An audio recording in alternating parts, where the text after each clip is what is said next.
Access Fort Wayne offers reflections of our community. Production facilities provided by Access Fort Wayne are a service of the Allen County Public Library. The views and opinions expressed do not necessarily represent those of Access Fort Wayne, the Allen County Public Library, or any other supporting organizations. For more information about creating your own television program with Access Fort Wayne, call 421-1250.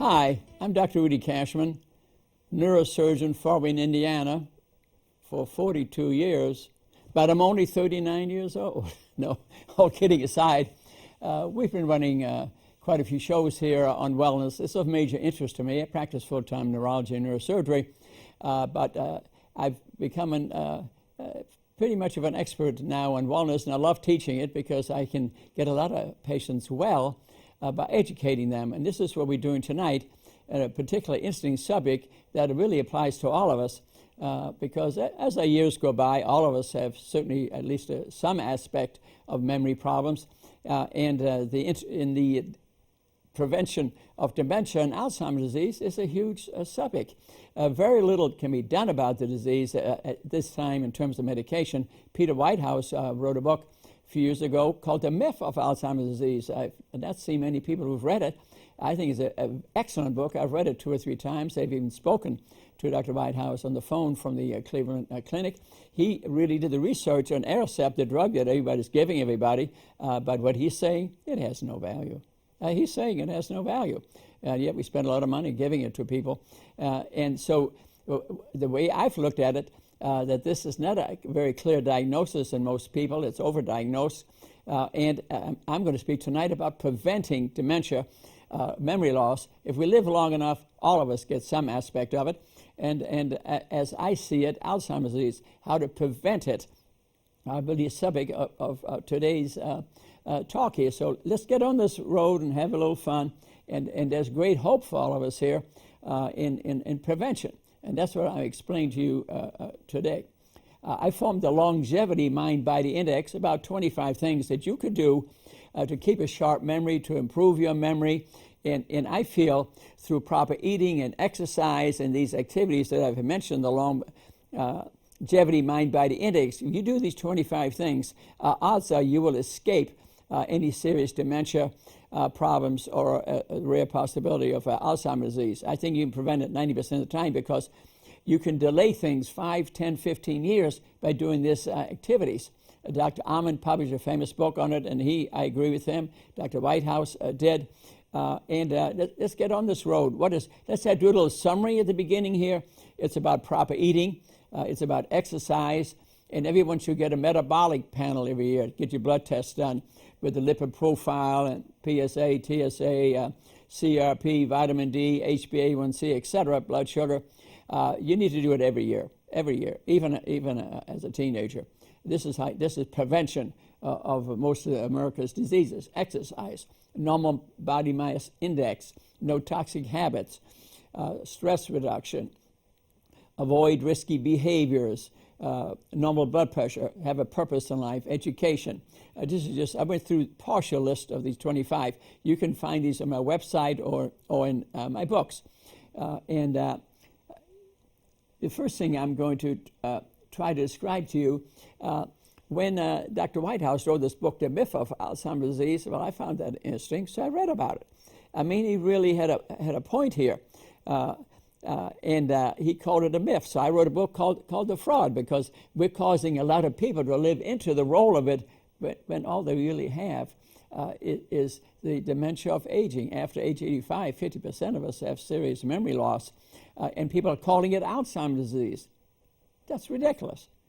It's dementia. It's part of the human process, and we don't need to name people. So we all fear losing our mind. Memory loss, is it normal? Yes. We have age-associated memory impairment, AAMI. We all start losing a few words in our 50s and 60s, and it starts doubling after age 60. About every 5 years, there's an increase of it.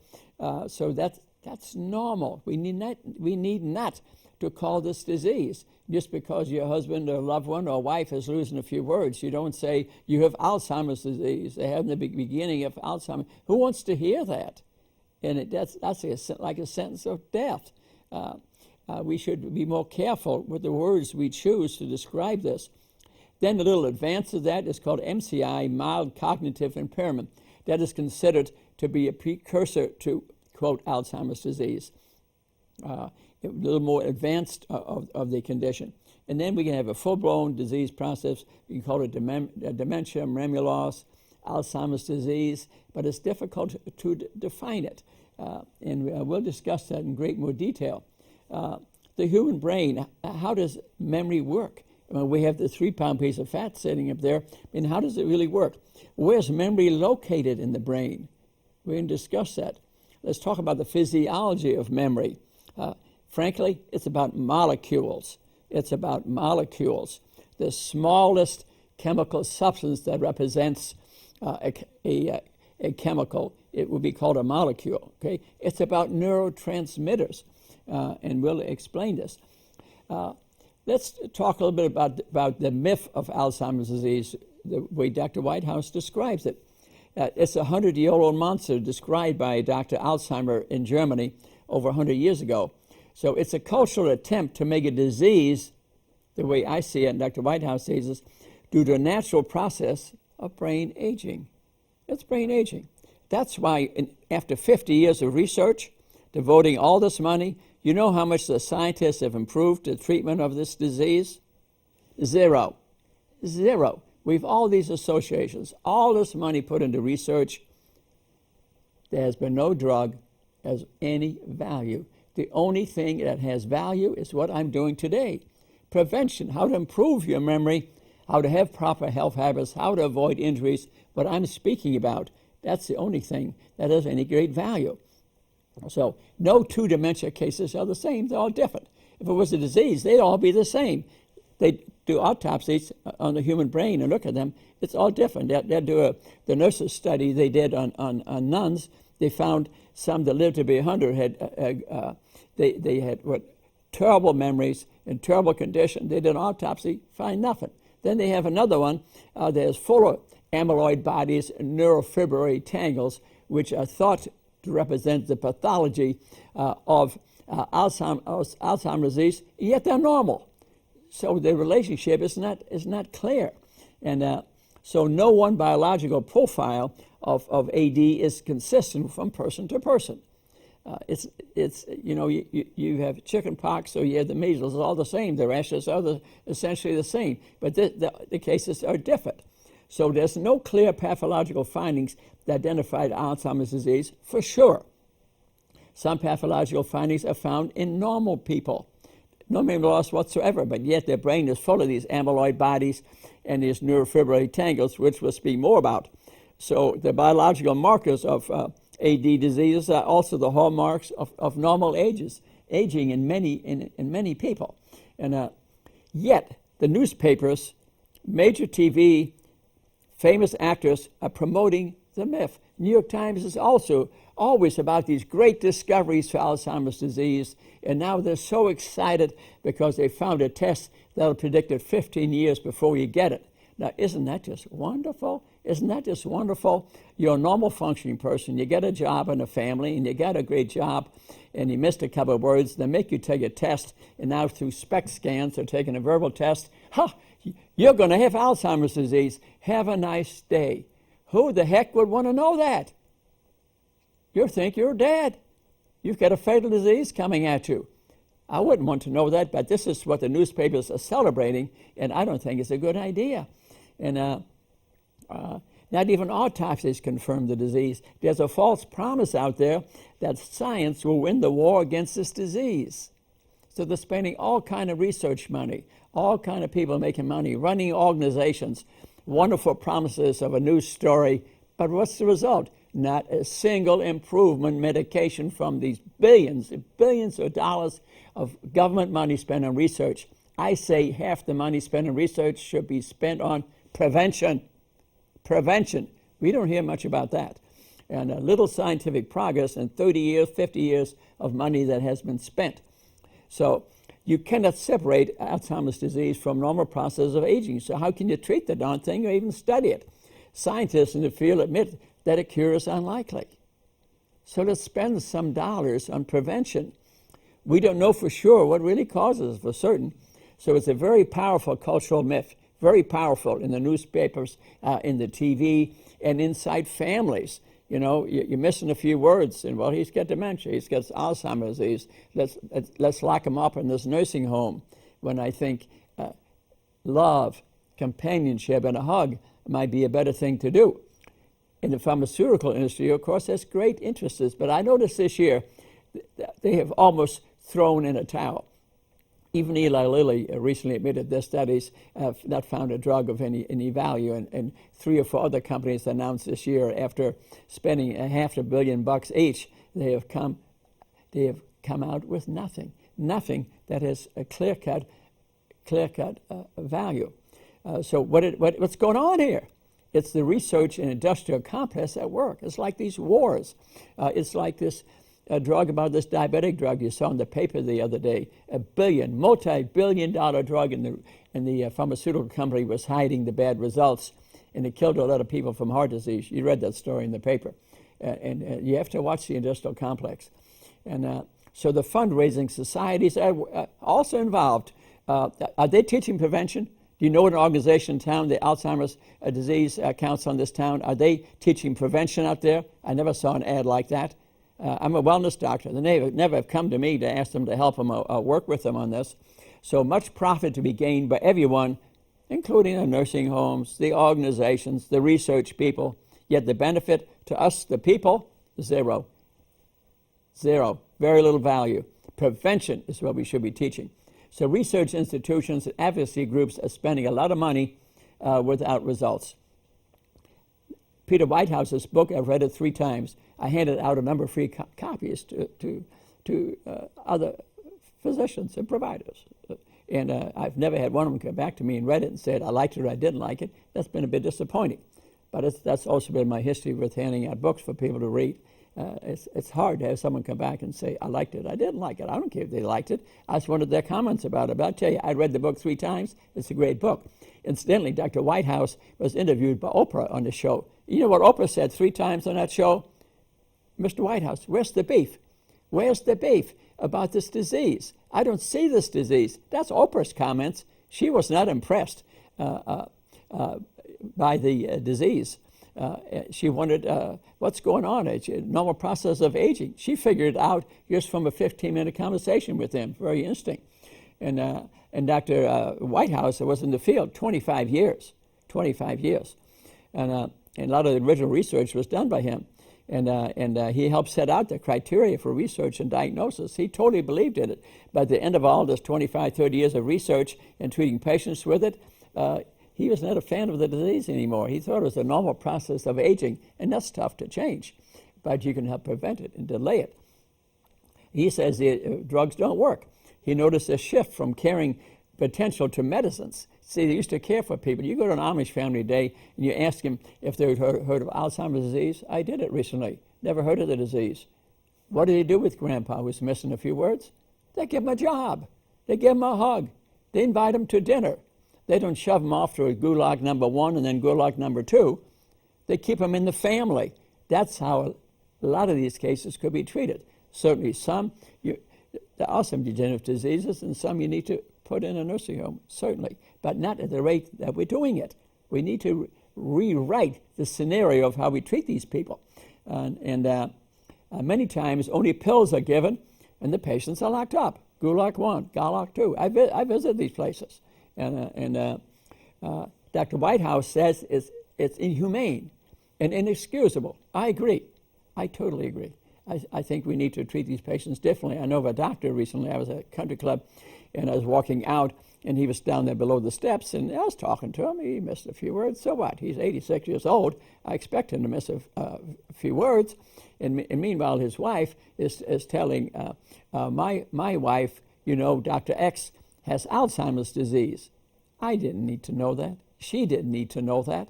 Now she identifies her husband. It's total ridiculousness. We expect him to miss a few words. I was not pleased by that. And Dr. Whitehouse spent his professional life in the social, political, and economic institutions dealing with the disease. He's a lot more knowledgeable than I am, I'll tell you. He spent his time now challenging the Alzheimer community that have great power over us. They occupy the newspapers, the TV, their associations, get a lot of money from us. So he is pessimistic about the future of care for dementia patients.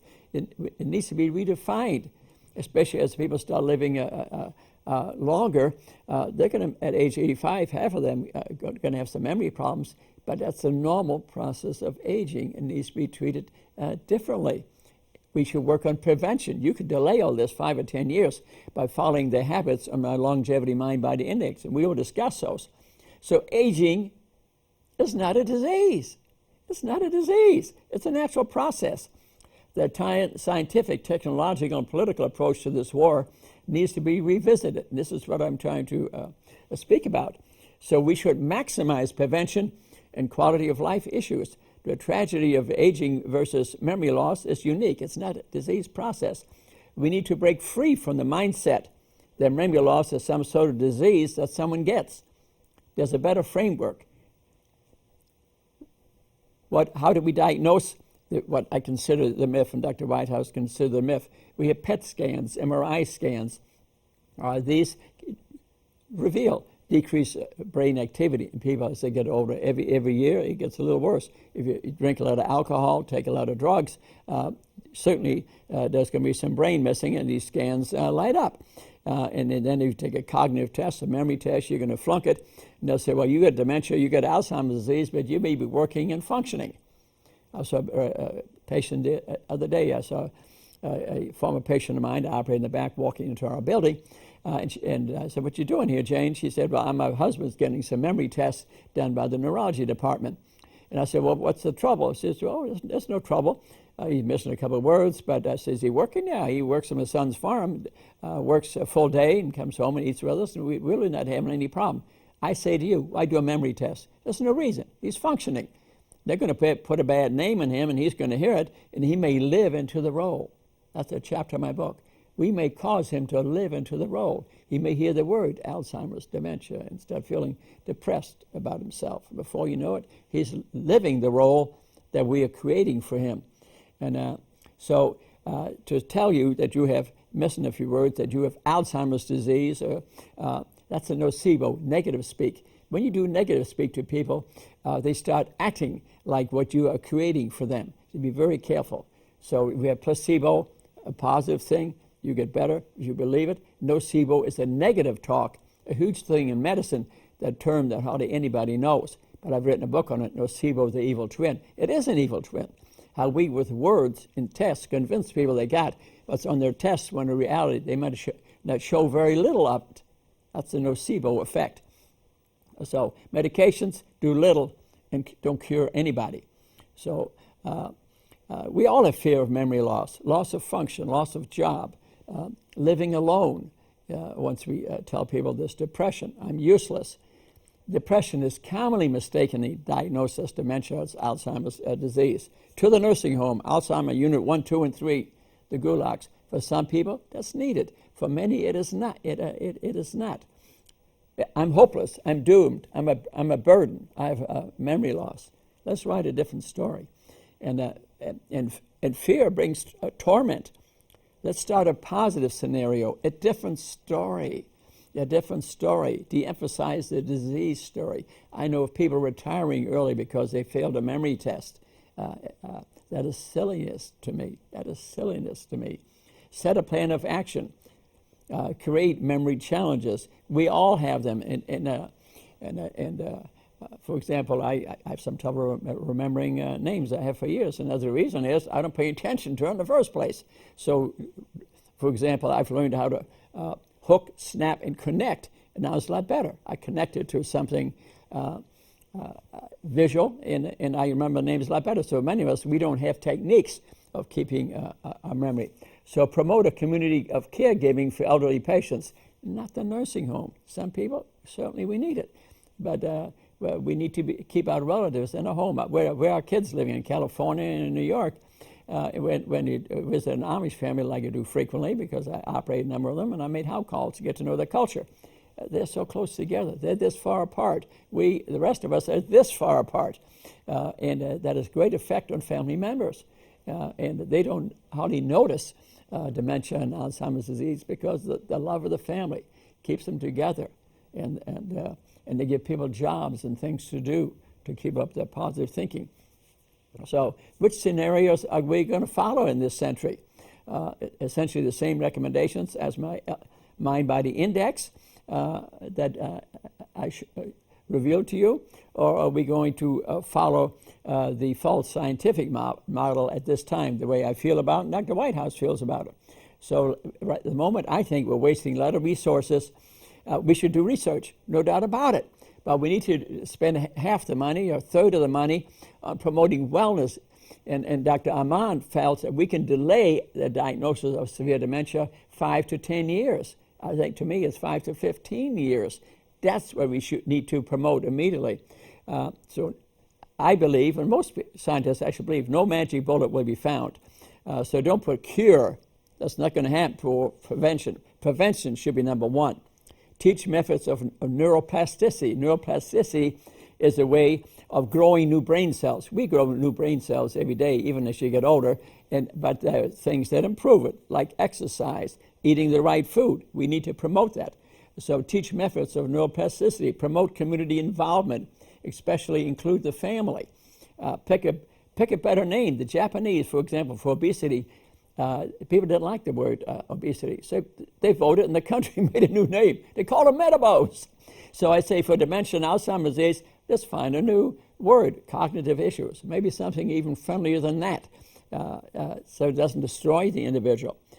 Tell a more truthful story. A good story is essential to any self-worth of the individual. Just a diagnosis destroys people. They may just be depressed.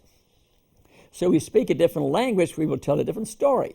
Integrity, dignity, personhood, quality of life, a community responsibility for future generations. It's important. We can't just dump people on the street or in the nursing home because they're missing a few words. So the huge push for prevention, my longevity mind-body index, is what we need. This is what we need for people's psychology. So promote family and community involvement. Stop locking everybody up. Many could live at home. We need to develop a new way of treating the elderly. Many people are going to live a lot longer in the future.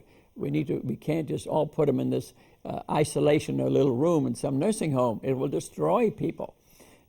And my longevity mind-body index, I think, is a good way to do it. So I think a few people probably have what you could call Alzheimer's disease, starts at the 40s or so, and they're pretty much destroyed in their 60s.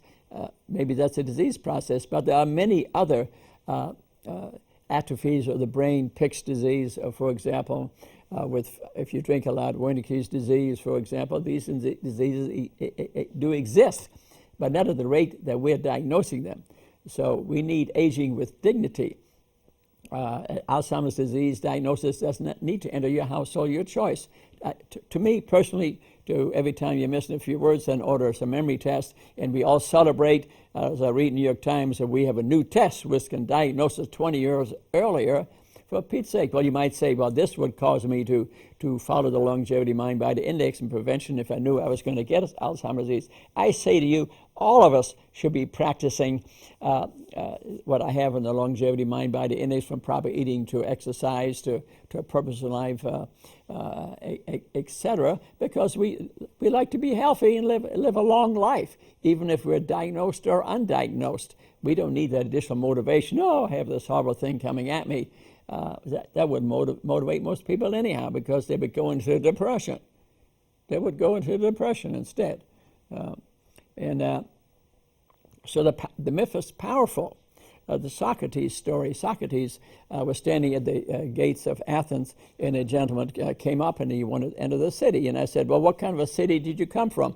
He said, well, I came from a city where there was a lot of chaos and crime, and it was a horrible place, and it was a terrible place to live in. And Socrates said, I'm not going to open the gate for you. You don't want to live in Athens. This city is just like that. And the gentleman left. Then another gentleman came and telling the same kind of story. I like to enter the gates of Athens. Athens said, what kind of city did you come from? And he said, oh, a loving place, a wonderful place. They have nice jobs. They treat everyone very well. They treat the elderly very well. And Socrates says, that's the way we treat people in Athens, and I will open the gate for you. What's the point? It's your point of view. Your point of view. That's really the purpose of the story. And so we need more Buddhism. Eastern, Western concepts are different. In China, for example, the last born is responsible to take care of the parents. It's national law. It's the national law. They are responsible for the parents. This is the sort of thing that we need, that someone's responsible for the parents besides the nursing home. We need family to get involved, and maybe a combination. But somebody needs to be responsible for our relatives and not just dump it onto the government. And visualizing, seeing a poor future brings it on. What you visualize, your brain tends to do. So you need to visualize a better future, and it's much more likely to happen.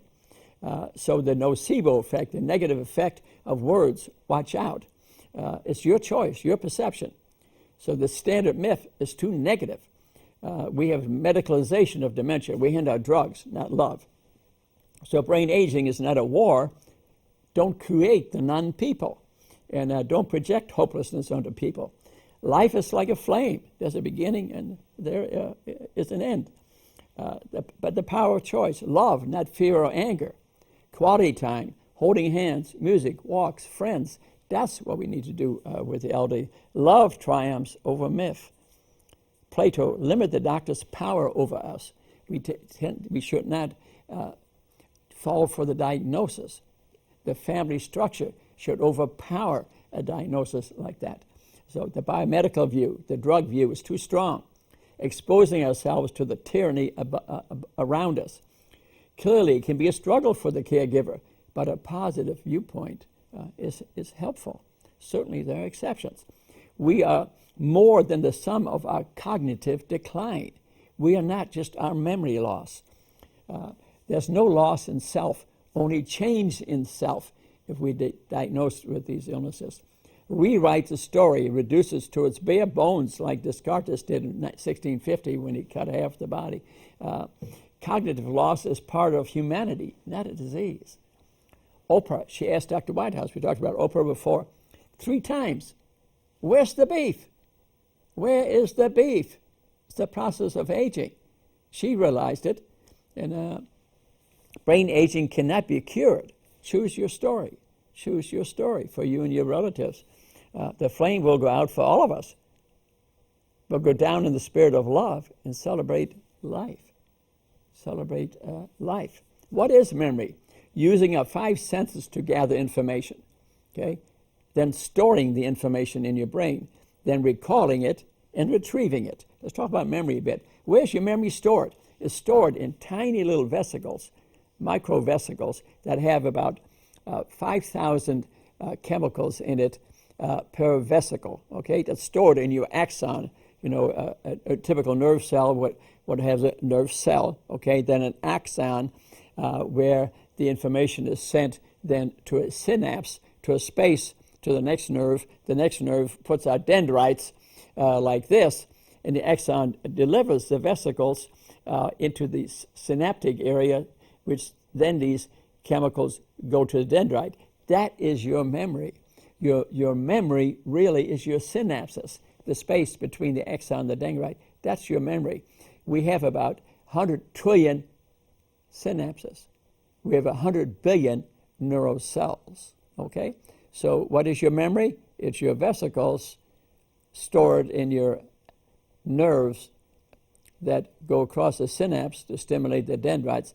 That is your memory. It's our intelligence, our personality, our humanity. It's us, our currency. Our memory is our primary resource.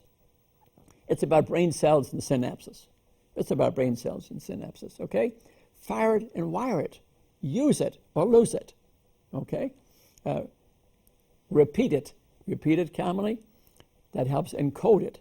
That puts it in your memory. We all know that. That's the reason we practice my tennis shot or golf shot 100,000 times. Although I'm not at my age 39, I'm still getting better. I must be getting more vesicles up there. We'll talk in more detail about memory. We have short-term memory. That's mainly the frontal lobe. We face a situation, we read something, we do something, it gets in the frontal lobe. That's short-term memory. And it's also called immediate memory. But working memory is when that is transported into the temporal lobes. And working memory, might last for about a couple of days, okay? And we repeat an activity, and then it leaves our memory. And then we have long-term memory, which is deposited all over the brain, working memory we use in our daily activities around us, doing the dishes and making the beds, whatever. So working memory is a process and rehearse, it converts to long-term memory. So if you're trying to memorize something, repeat it. We all know already that works real good. I tell you another thing is real good. Attach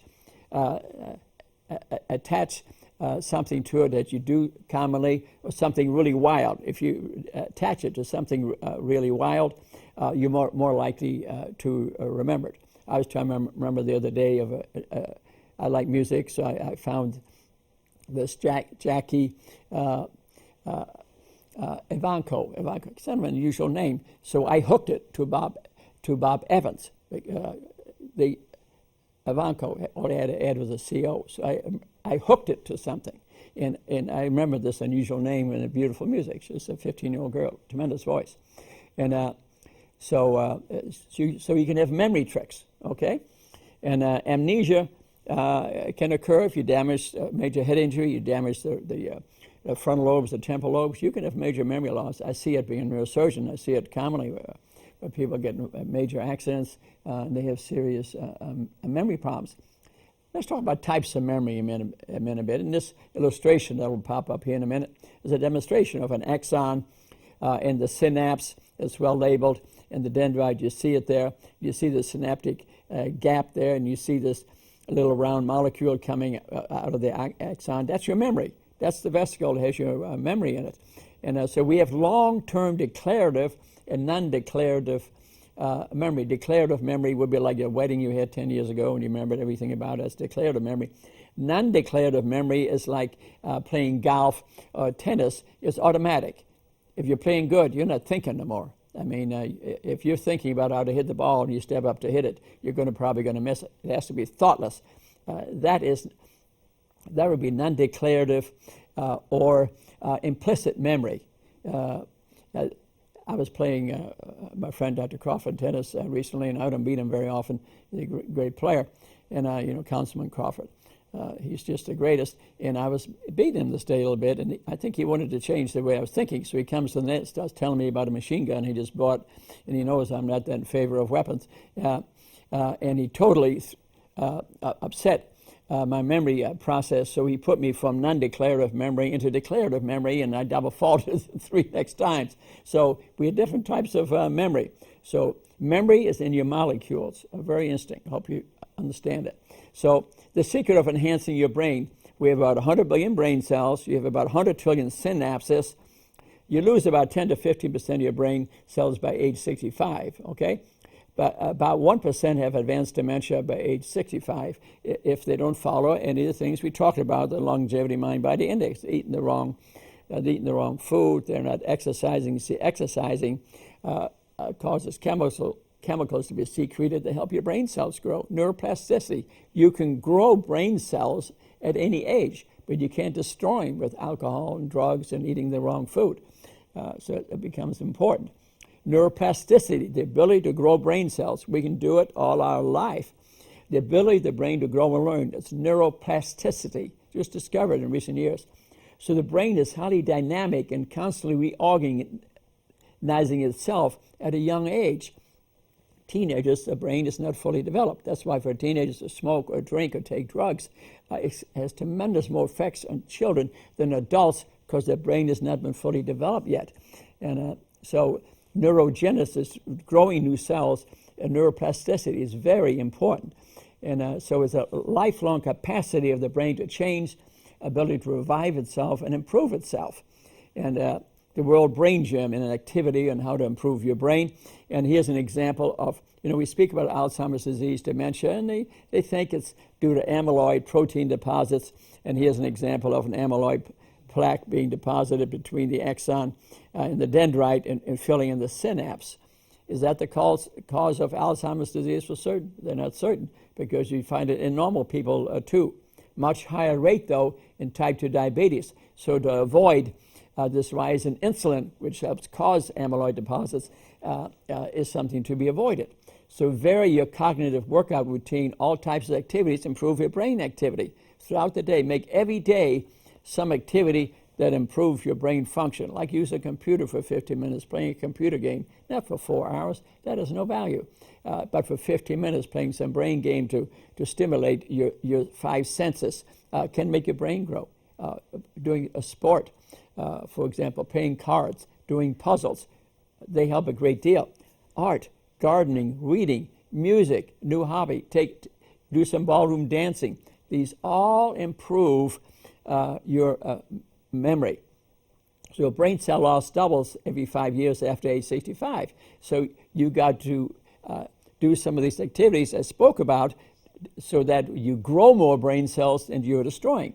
So we already spoke about age-associated memory loss. You have a certain amount of that. You have to have more neuroplasticity with good habits so you exceed the destruction of a few cells. So in mild cognitive impairment, CMI, we talked about that. You need to do something. The secret of enhancing your brain. 90% of the people think they have dementia. They don't have it. They actually don't have it.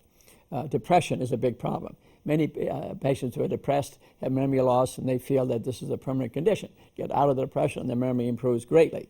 That can be confusing. So you can cause people to live into the role. I think we mentioned that enough times. And the secret of enhancing your brain, the 3 sisters. My mother was part of 3 sisters, and they were all different in their activities. My mother's sister in Boston, who died at maybe age 95, I think they're always very active, part of clubs, part of church, traveled with her daughter all the time, playing card games almost daily, died with a perfect memory at age 95. Another sister, an alcoholic husband, was constantly depressed, ate the wrong food, and she had memory loss starting at a fairly young age, and people diagnosed her as dementia, Alzheimer's disease, because she lived in Germany. Guess what? It was depression. She eventually committed suicide. It was due to depression. And then my mother lived to age 97, but she had some significant memory loss. But and the reason I never mentioned to her. She came to our Christmas parties and New Year's Eve parties, and sometimes I never said a word about it. But one could have said she had serious dementia problem at age 97. But she always ate the wrong food. They had owned a deli in New York, and she didn't play cards. She didn't like to travel. She didn't read the newspaper ever in her life very much. So she didn't participate in preventing memory loss. She didn't. So that's kind of interesting story. And like I said, they did on autopsies, and some on some people with severe memory loss, and they find no amyloid bodies and neurofibrillary tangles, which are thought to be a pathology of Alzheimer's disease. Neurofibrillary tangles are the curled up axons right inside the nerve, and the amyloid bodies are proteins, clumps of proteins that you find throughout the brain, but not inside the cells. That is thought to be the pathology of Alzheimer's disease, but it's never been fully accepted. Recently, I was reading, frankly, there were two opposing camps. One thought it was the amyloid bodies, and one thought it was the neurofibrillary bodies. And I think the amyloid body people, I think, threw in the towel recently, from what I saw in the newspapers. That could be obviously disputed. Depends which camp you're in. So let's talk about memory, short-term, long-term, different parts of the brain. Remember, we talked about short-term memory.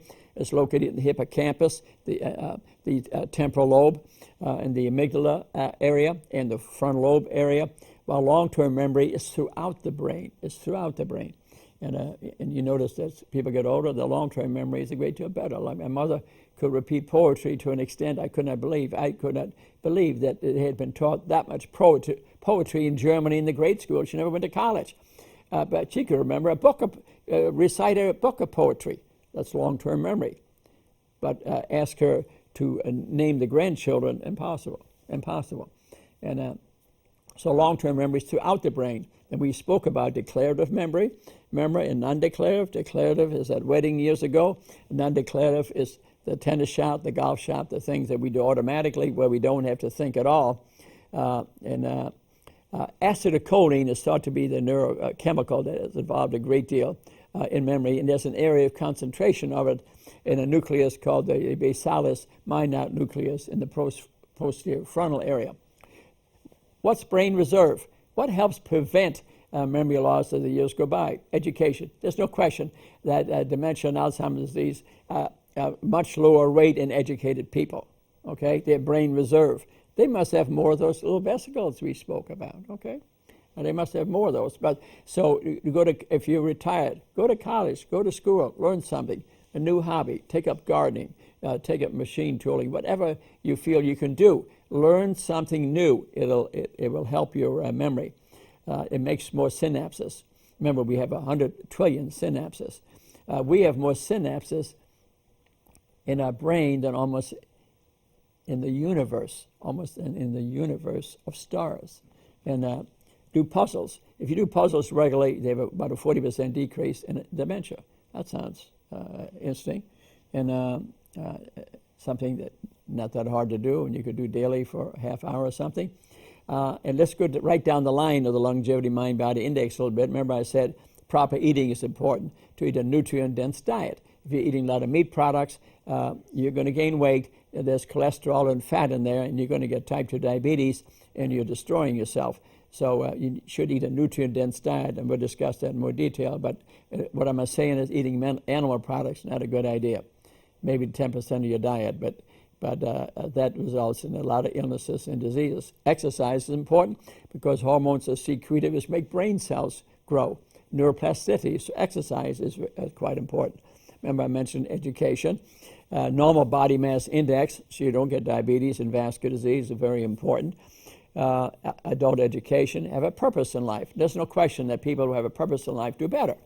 I don't know if I'm an example of that or not, but I tell you, I got a purpose in life, and it's to get people well. And at my young age, 39 here, which has been that way for over 30 years, maybe a little longer than that, I feel I have a purpose, getting people well, and I feel so lucky. And it certainly keeps my mind going. I play tennis 3 days a week at least, enter national tennis tournaments, play a musical instrument, work out with weights 2 days a week, write a book every 3 months, and I get a TV show. So I think I get a purpose. I feel so lucky, and I don't think it's anything unusual about me. I just think that's me. And I think it's demonstrating, though, what I'm teaching you. And I have a purpose in life. I have good sleep habits. I must say I'm not guilty of that. And I don't have 8 hours to sleep, but I seem to catch up from time to time. Sleep's very important. Very good for memory. If you can get 8 hours of sleep, you're very lucky. That's when a lot of the short-term memories get deposited into long-term memories. So I think good sleep habits is a very good thing for memory. Stress control. Stress is destructive of the human memory. because stress causes secretion of steroids, and steroids interfere with your eicosanoids, which are the intel chips of your body, and they destroy brain cells. Steroids destroy brain cells, make them more sticky, they don't work as good. So stress is destructive of good memory. So doing activities of yoga, meditation, Tai Chi, Qigong, I highly recommend those things. I run a Mind Body Institute, and I also help species, and now joined Planet Fitness. I think that's a great place too. And what I like about that, I think they charge so little in a monthly fee that the guy working at McDonald's, I think, can afford to go work out now. I love it. I just love it. The average person had no access to healthy physical activity, say when it's snowing. They do now. No excuses. I accept no excuses. Even the person that's barely any money, I would love the government to get involved and say, if you go there 50 times a year, we will refund you $200 1st of January or 2 weeks before Christmas. If they do that, that would improve the health of the nation. The opportunities there. Planet Fitness is there, and other organizations in town are bringing their prices way down for the average guy to go work out. I'm going to work with them. I think it's great. I find Species, the Y, all these places very helpful to good health. And so work, get a job, don't retire. It's a mistake. Jacques Lalanne felt that way, and he lived to age 97. And also the power of positive thinking. I have given to me signed books by Norman Vincent Peale from New York, that great minister who wrote many of the books. You think, the power of positive thinking, visualization, you can if you think you can, all by Norman Vincent Peale. I operated a relative of his assistant minister, and he gave me all those books as a present because I had taken care of his relative, and she had a nice result. They were all autographed by Norman Vincent Peale and his wife Ruth, gave to me as a present. It was a God event, no question about it. I mean, those who dropped in on me, he said, Doc, I know you'd read them.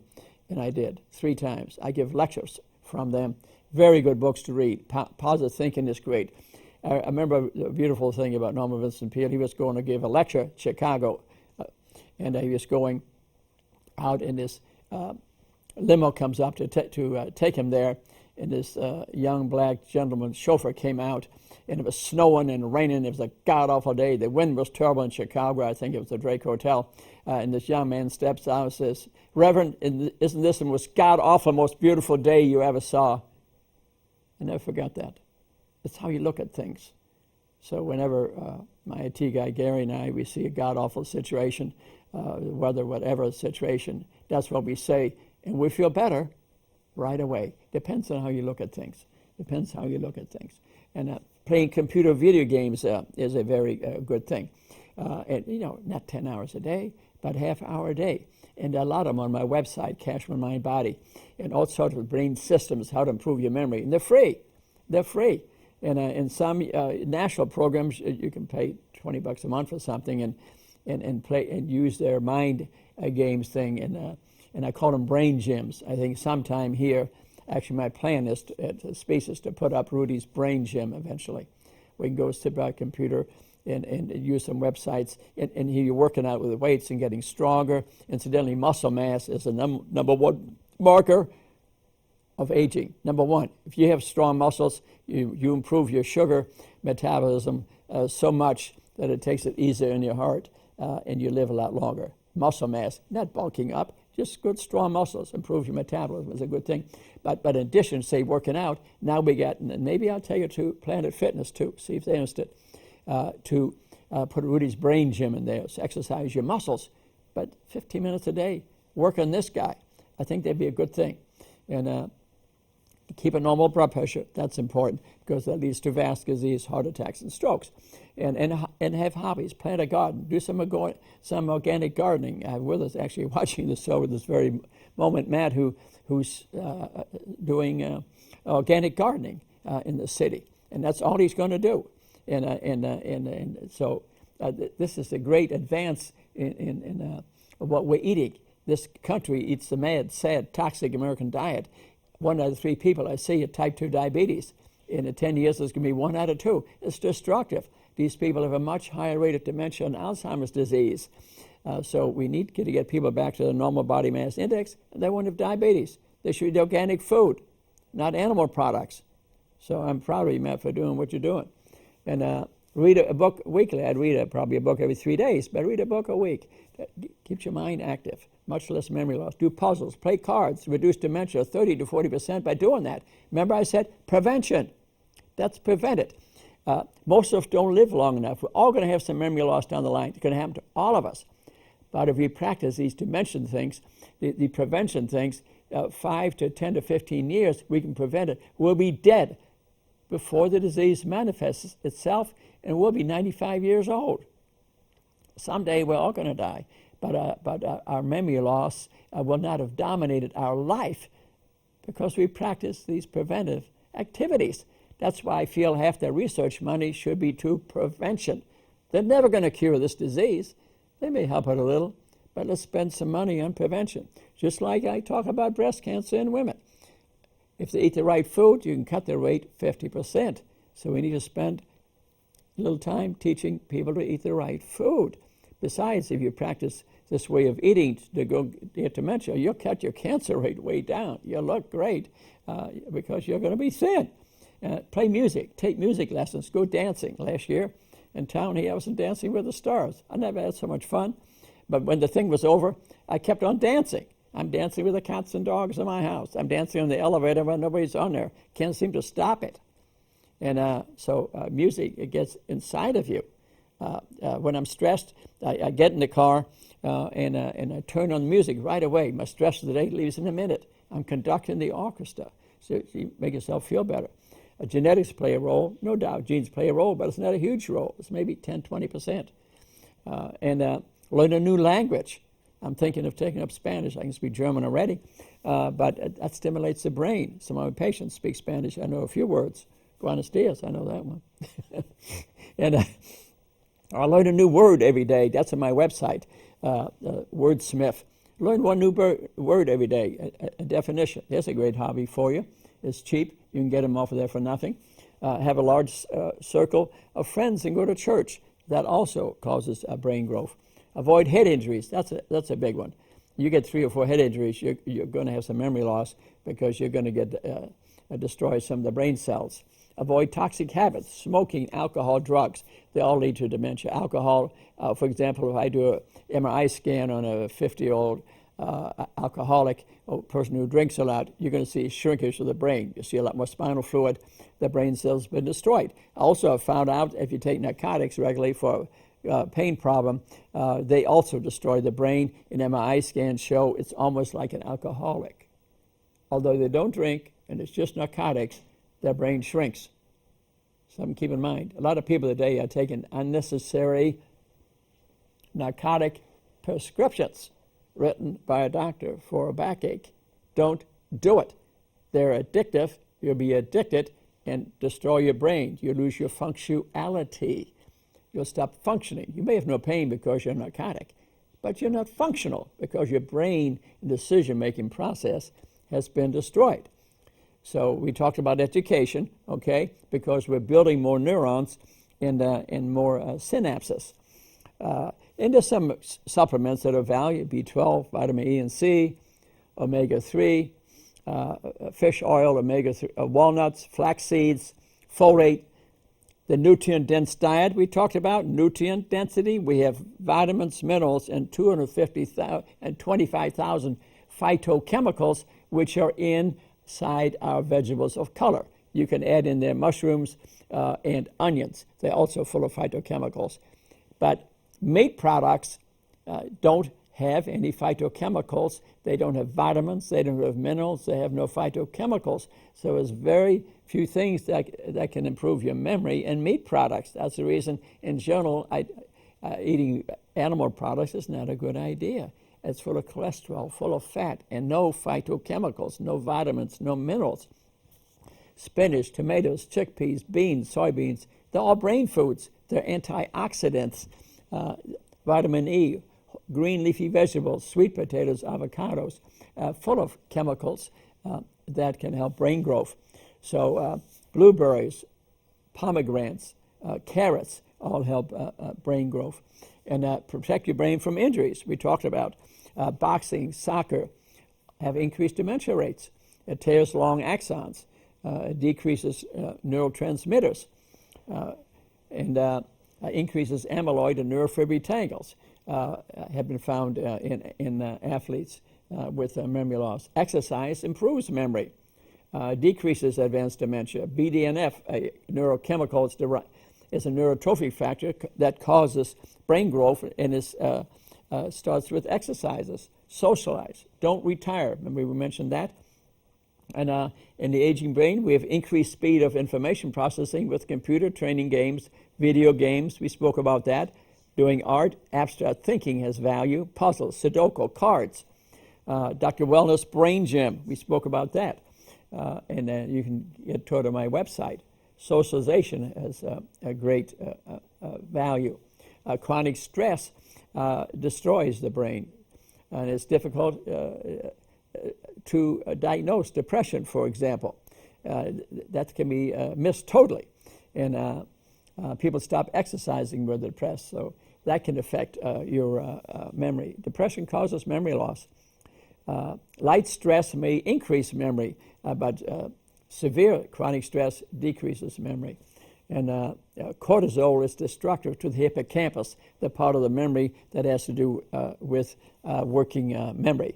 So stress needs to be controlled. Let me teach you some memory tricks. Remember I spoke one earlier. Look, you're trying to memorize something, look at the name, look at the person, okay? Get a picture of them. Visualizing something is easier to remember than to memorize their name, for example, just to visualize the face. Face is easier to remember. Then snap and connect it to you. Try to see something unusual about them, their hairdo or their eye color or something, or put a little wild visualization on top of them, like I did with Bob Evans to Ivanko the singer. I put it to where I've eaten breakfast. And repeat it frequently, that encodes the memory. Repeat the story, you're much more likely to remember it. Take notes, write it down. Write the name down, that's important. And visualization, visualize the darn thing. When you speak about memory in ancient times, they talked about Roman rooms. They would literally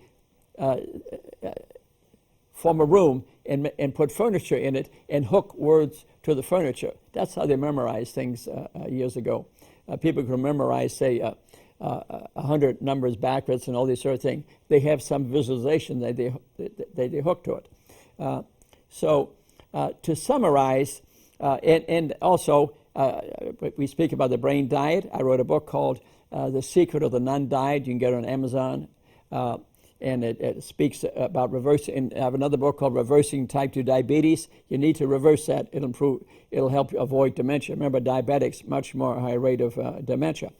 And so to sort of summarize the whole thing, we have the Longevity Mind-Body Index, about 25 things you can get off the website, from diet to exercise to a purpose to stress reduction. Remember, get your blood work checked every year, even as a teenager.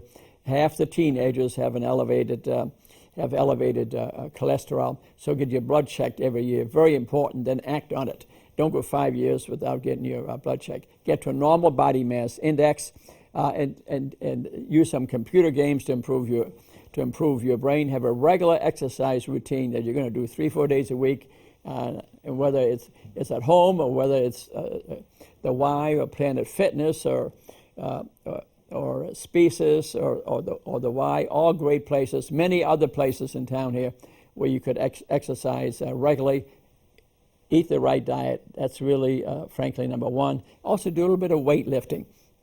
And in summary, thank you very much for listening to me tonight. And if you follow these activities, I think you get a 90% chance of avoiding any serious dementia, Alzheimer's disease. But you got to practice them all your life. And just to order a memory test because you're missing a couple of words and you ain't going to get to work. No, I suggest you get to work now, and you'll avoid these illnesses. Thank you very much for listening to me. We have some other programs that you might enjoy. on public access television. Namaste. I love you all.